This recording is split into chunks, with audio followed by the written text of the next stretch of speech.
Genesis chapter 29. Then Jacob hurried on, finally arriving in the land of the east. He saw a well in the distance. 3 flocks of sheep and goats lay in an open field beside it, waiting to be watered. But a heavy stone covered the mouth of the well. It was the custom there to wait for all the flocks to arrive before removing the stone and watering the animals. Afterward, the stone would be placed back over the mouth of the well. Jacob went over to the shepherds and asked, "Where are you from, my friends?" "We are from Haran," they answered. "Do you know a man there named Laban, the grandson of Nahor?" he asked. "Yes, we do," they replied. "Is he doing well?" Jacob asked.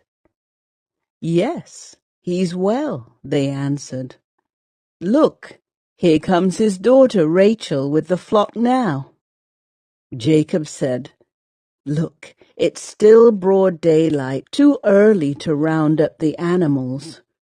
Why don't you water the sheep and goats so they can get back out to pasture?" "We can't water the animals until all the flocks have arrived," they replied. Then the shepherds move the stone from the mouth of the well, and we water all the sheep and goats. Jacob was still talking with them when Rachel arrived with her father's flock, for she was a shepherd. And because Rachel was his cousin, the daughter of Laban, his mother's brother, and because the sheep and goats belonged to his uncle Laban, Jacob went over to the well and moved the stone from its mouth and watered his uncle's flock. Then Jacob kissed Rachel, and he wept aloud. He explained to Rachel that he was her cousin on her father's side, the son of her aunt Rebekah. So Rachel quickly ran and told her father Laban. As soon as Laban heard that his nephew Jacob had arrived, he ran out to meet him.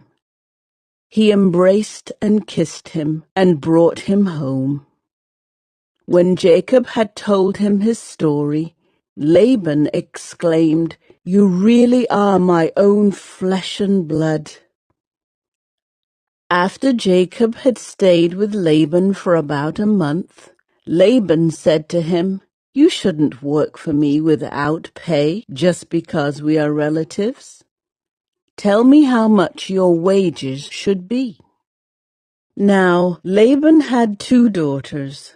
The older daughter was named Leah, and the younger one was Rachel.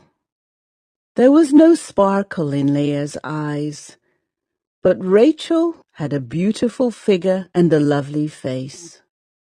Since Jacob was in love with Rachel, he told her father, "I'll work for you for 7 years if you'll give me Rachel, your younger daughter, as my wife." "Agreed," Laban replied. "I'd rather give her to you than to anyone else. Stay and work with me." So Jacob worked 7 years to pay for Rachel, but his love for her was so strong that it seemed to him but a few days.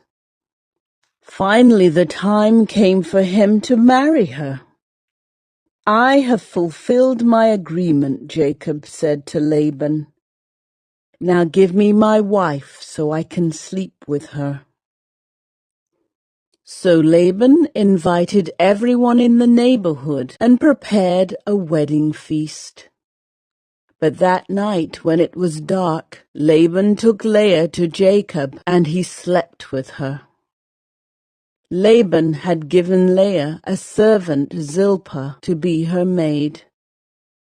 But when Jacob woke up in the morning, it was Leah. "What have you done to me?" Jacob raged at Laban.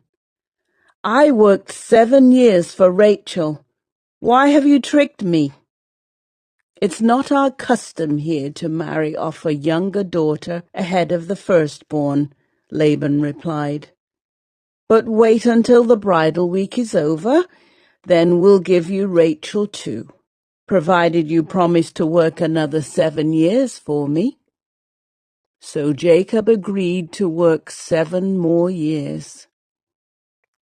A week after Jacob had married Leah, Laban gave him Rachel too. Laban gave Rachel a servant, Bilhah, to be her maid. So Jacob slept with Rachel too, and he loved her much more than Leah. He then stayed and worked for Laban the additional 7 years. When the Lord saw that Leah was unloved, he enabled her to have children. But Rachel could not conceive. So Leah became pregnant and gave birth to a son.